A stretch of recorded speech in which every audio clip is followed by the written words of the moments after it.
प्रिय विद्यार्थियों, पिछली क्लास में हमने अंतःक्रिया विश्लेषण पद्धति पर चर्चा किया था और उसके बाद हमने सारणी और उसकी व्याख्या के बारे में बाद में चर्चा की थी। आज हम शिक्षण के सिद्धांत क्या होते हैं उस पर हम चर्चा करेंगे। शिक्षण के सिद्धांत का तात्पर्य क्या है, जैसे कि हम क्लास में कक्षा में जाकर के पढ़ाते हैं और जब हम पढ़ाते हैं तो किसी नियम के आधार पर पढ़ाते हैं, किसी शिक्षण के सिद्धांत के आधार पर पढ़ाते हैं, किसी युक्तियों के आधार पर पढ़ाते हैं, किसी विधि प्रविधि और माध्यमों के आधार पर हम अपना शिक्षण करते हैं।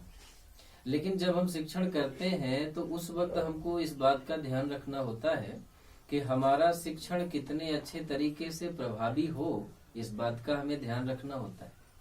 और इस बात का इसलिए ध्यान रखना होता है क्योंकि हम विद्यार्थियों को जिस प्रकार का ज्ञान देना चाहते हैं, प्रभावशाली ढंग से यदि वह ज्ञान वहां तक पहुंचाया जाता है, विद्यार्थियों तक पहुंचाया जाता है, तो वह विद्यार्थियों के व्यवहार परिवर्तन में सहायक होता है। और जब हम शिक्षण करते हैं तो शिक्षण हमारा प्रभावशाली कब होता है, जब हम माध्यमों के आधार पर, साधनों के आधार पर अथवा युक्तियों के आधार पर अथवा प्रविधियों के आधार पर अथवा किसी प्रकार के संसाधनों के आधार पर जब हम शिक्षण करते हैं तब हमारा शिक्षण प्रभावशाली होता है।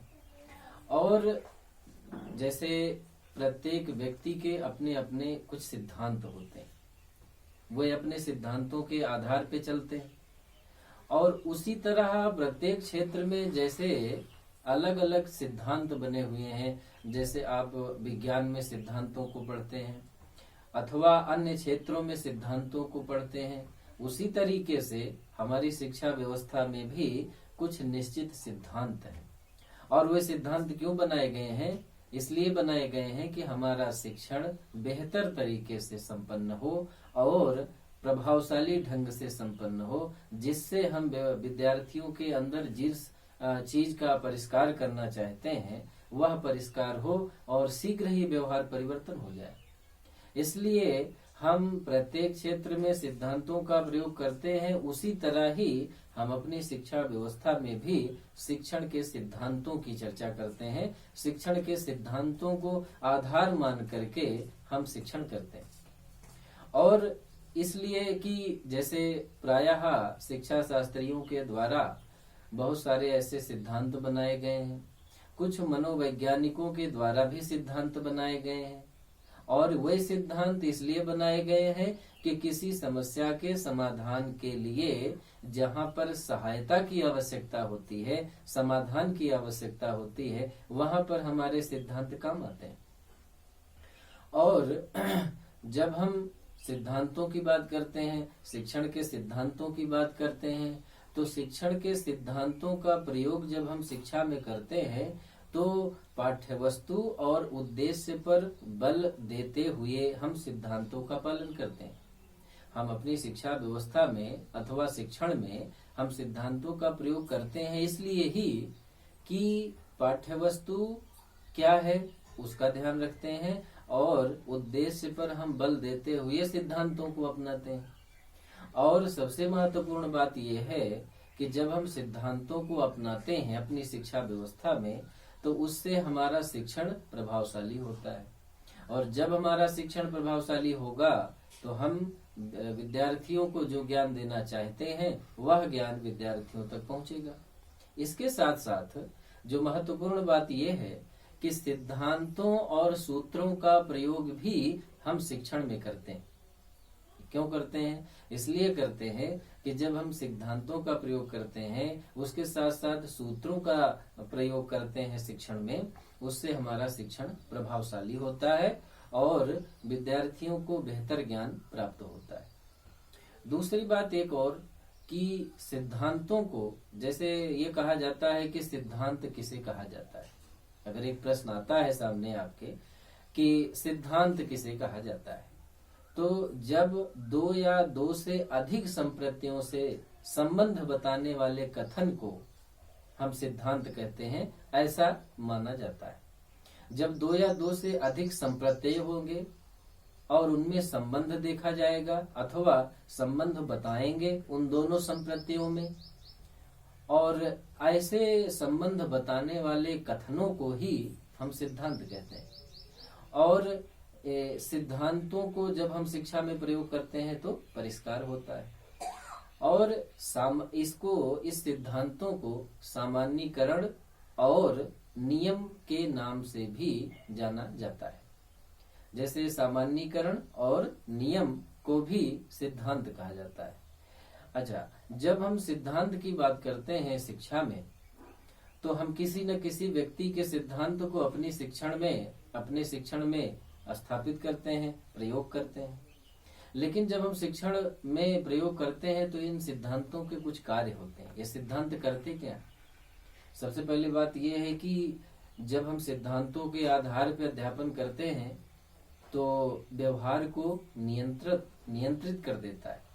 व्यवहार के नियंत्रण में यह सहायक होता है सिद्धांत। और सिद्धांतों के ज्ञान के लिए ही व्यक्ति को जो सक्रिय संप्रत्यय का बोध भी आवश्यक होता है।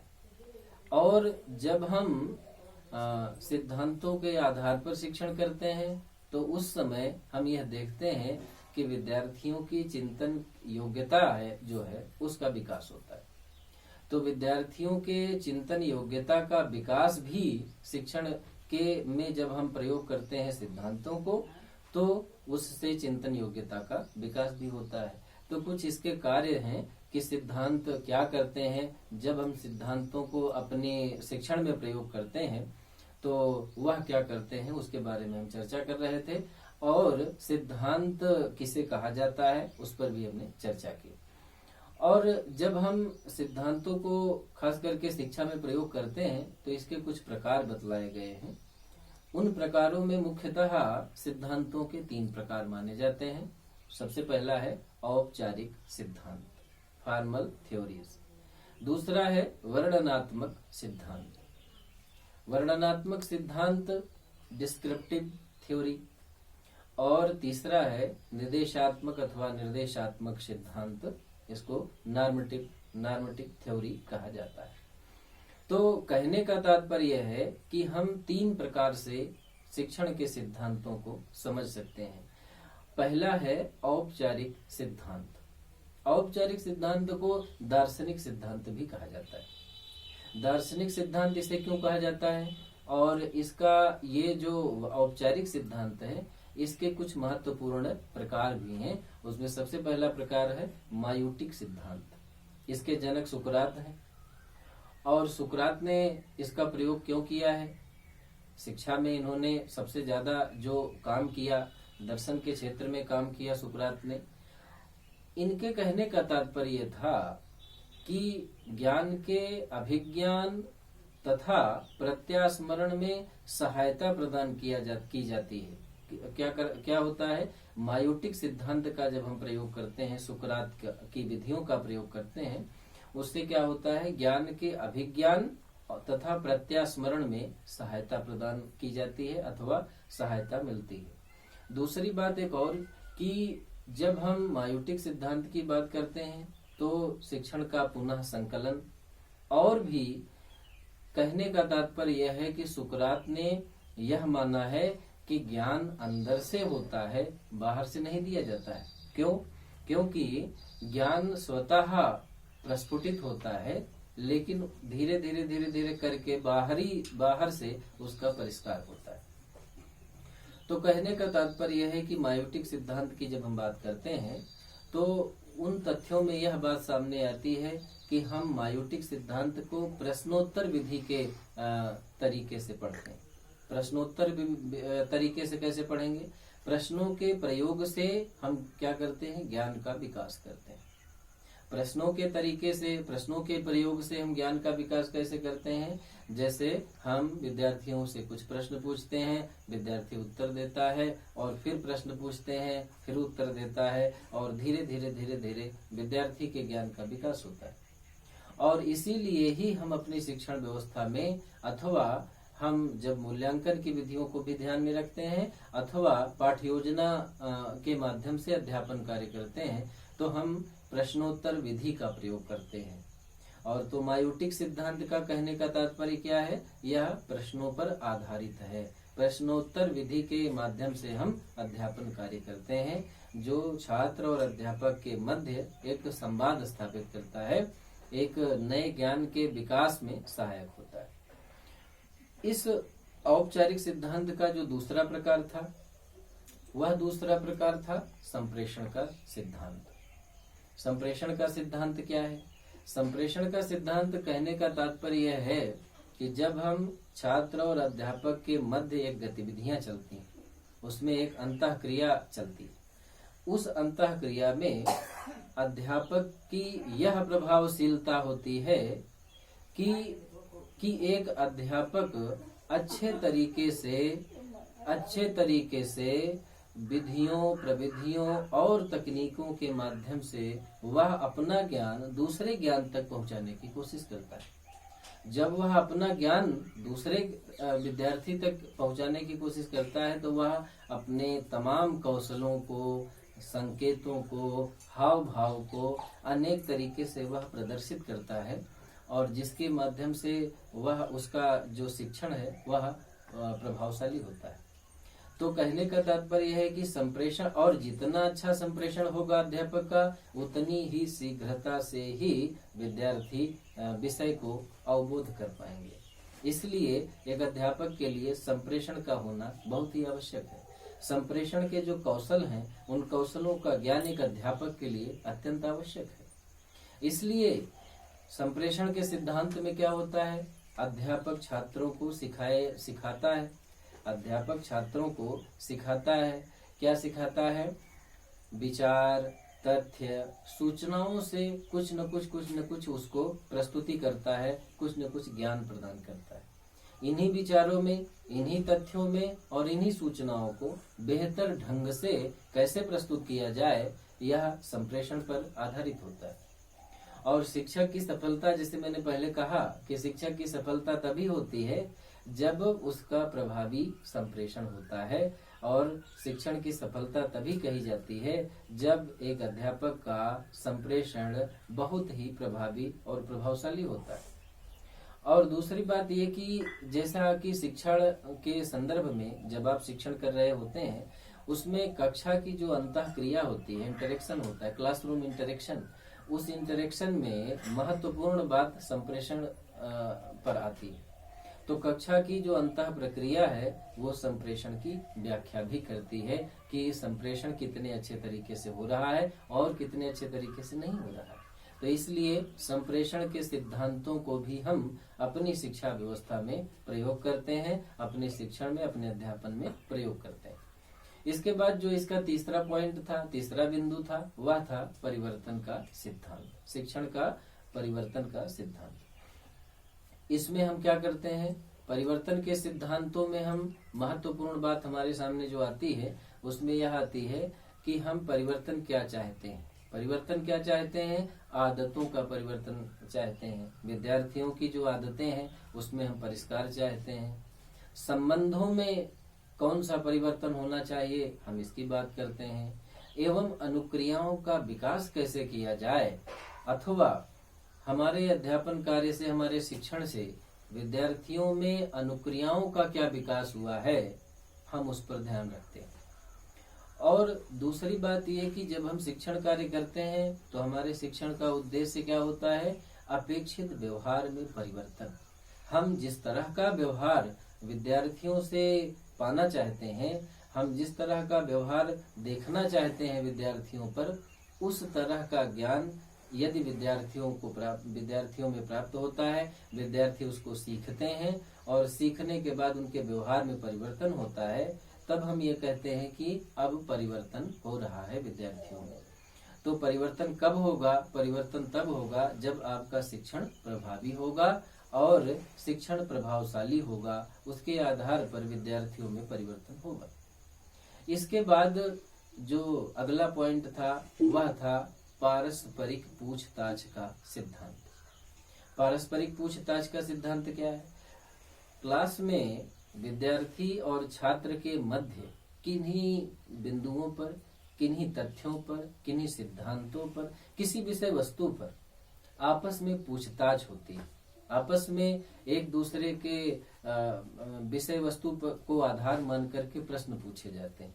और इन प्रश्नों से होता क्या है, जब हम परस्पर आपस में एक दूसरे से प्रश्न पूछते हैं, जिज्ञासा उत्पन्न होती है। जिज्ञासा उत्पन्न होने के बाद हम और कई बार प्रश्न पूछते हैं, और उससे क्या होता है, उससे हमें नवीन ज्ञान का बोध होता है, नए नए ज्ञान का बोध होता है कि यह ज्ञान किस तरह से है। जैसे वादे वादे जायते तत्व बोधा मिलता है, उसी तरह से जब हम प्रश्न पूछते हैं तो प्रश्नोत्तर विधि से प्रश्न करते करते हम किसी एक निश्चित तथ्यों पर पहुंचते हैं, एक किसी निश्चित निर्णय पर पहुंचते हैं, निष्कर्ष पर पहुंचते हैं। तो कहने का तात्पर्य यह था कि जो पारस्परिक परीक्षा सिद्धांत है, पारस्परिक पूछताछ का सिद्धांत है, उस सिद्धांत के अंतर्गत आपस में परस्पर प्रश्न होते हैं और उन प्रश्नों से नए ज्ञान का बोध होता है, विकास होता है। इसके बाद जो दूसरा प्रकार था शिक्षण के सिद्धांत का, उसमें आता है वर्णनात्मक सिद्धांत। शिक्षण का वर्णनात्मक सिद्धांत। शिक्षण का वर्णनात्मक सिद्धांत क्या कहता है? यह कहता है कि जो व्यावहारिक साक्ष्य हैं वे तथा अवलोकन जो किया जाता है, ऑब्जर्व किया जाता है, निरीक्षण किया जाता है, यह उस पर आधारित होता है। व्यावहारिक साक्ष्य जो हैं उन पर और जो अवलोकन पर आधारित होता है, इसको ही हम वर्णनात्मक सिद्धांत कहते हैं। जैसे शिक्षण के चरों के बीच हम क्या देखते हैं? संबंध देखते हैं, उसकी प्रभावशीलता देखते हैं। लेकिन जब हम वर्णनात्मक सिद्धांत के आधार पर अध्यापन कार्य करते हैं तो हम शिक्षण के चरों के मध्य संबंध देखते हैं और क्या करते हैं, और प्रभावशीलता उत्पन्न करते हैं, जिससे विद्यार्थियों के अंदर एक ऊर्जा मिले, अभिप्रेरणा मिले, प्रेरणा प्राप्त हो विद्यार्थियों को। इसलिए वर्णनात्मक सिद्धांत के अंतर्गत शिक्षण के चरों के बीच हम संबंध देखते हैं और प्रभावशीलता उत्पन्न करते हैं। और सबसे बड़ी बात यह है कि जब हम वर्णनात्मक सिद्धांत के आधार पर अध्यापन कार्य करते हैं तो व्यक्तिगत विभिन्नता को भी ध्यान में रखा जाता है। व्यक्तिगत विभिन्नता को ध्यान में रख करके हम जब शिक्षण करते हैं तो हमारा शिक्षण प्रभावी होता है, प्रभावशाली होता है। तो हमारे कहने का तात्पर्य यह था कि जो शिक्षण के सिद्धांत हैं, उन शिक्षण के सिद्धांतों में कुछ महत्वपूर्ण बातें सामने आई और उन सिद्धांतों के आधार पर यह कहा जा सकता है कि हमारा शिक्षण का सिद्धांत प्रभावशाली है। उसके बाद जो अगला उसका बिंदु था वह था निर्देशात्मक शिक्षण का सिद्धांत। इसमें क्या होता है? इसमें क्या, निरीक्षण के आधार पर शिक्षण के चरों के मध्य हम संबंधों का वर्णन करते हैं। निरीक्षण के आधार पर हम पहले उसका ऑब्जर्व करते हैं, उसके आधार पर हम शिक्षण के जो चर हैं उनके मध्य हम संबंध देखते हैं, उसका वर्णन करते हैं। और जब हम इसका वर्णन करते हैं तो हम किसी भी विषय वस्तु का एक विश्लेषण करते हैं। शिक्षण में जब हम विश्लेषण करते हैं तो विश्लेषण को हम 4 तरीके से करते हैं और उन 4 तरीकों में सबसे पहला जो तरीका है वह है शैक्षिक उद्देश्य, दूसरा है शिक्षण क्रियाएं, तीसरा है अधिगम के सिद्धांत और लास्ट है, अंतिम है अधिगम के तत्व। तो हम सबसे पहले बात करते हैं, विश्लेषण करते हैं। तो शैक्षिक उद्देश्य क्या होने चाहिए हमारे? जब हम अध्यापन कार्य करते हैं तो हमारे शैक्षिक उद्देश्यों में ज्ञानात्मक उद्देश्य आता है, भावात्मक उद्देश्य आता है और क्रियात्मक उद्देश्य आता है।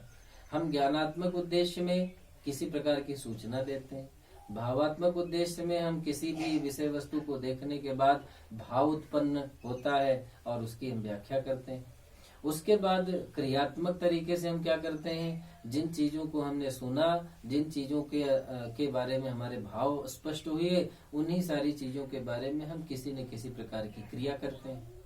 तो 3 प्रकार से ज्ञानात्मक, जैसे ब्लूम ने वर्गीकरण किया था, ज्ञानात्मक, भावात्मक और क्रियात्मक, इन तीनों आधार पे हम विश्लेषण करते हैं और ये हमारे शैक्षिक उद्देश्य होने चाहिए। हमारे ज्ञानात्मक उद्देश्य क्या होने चाहिए, हमारे भावात्मक उद्देश्य क्या होने चाहिए और हमारे क्रियात्मक उद्देश्य क्या होने चाहिए।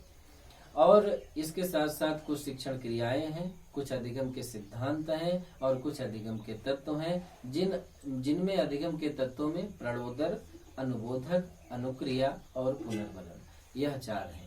तो इनके आधार पे यह कहा जा सकता है कि शिक्षण क्रियाओं में अध्यापक कुछ भूमिका निभाता है, अधिगम के सिद्धांतों का पालन करता है, उसके आधार पर उसकी व्याख्या करता है और अधिगम के तत्वों के आधार पर कुछ न कुछ शिक्षण कार्य करता है, अध्यापन कार्य करता है, जिससे उसका शिक्षण प्रभावशाली होता है। हम इस चैप्टर में हम बात कर रहे थे कि अधिगम के शिक्षण के सिद्धांत क्या होते हैं, उनको हम विस्तार से जान पाए हैं। हम अगले चैप्टर में कुछ और बात करेंगे। तब तक के लिए धन्यवाद।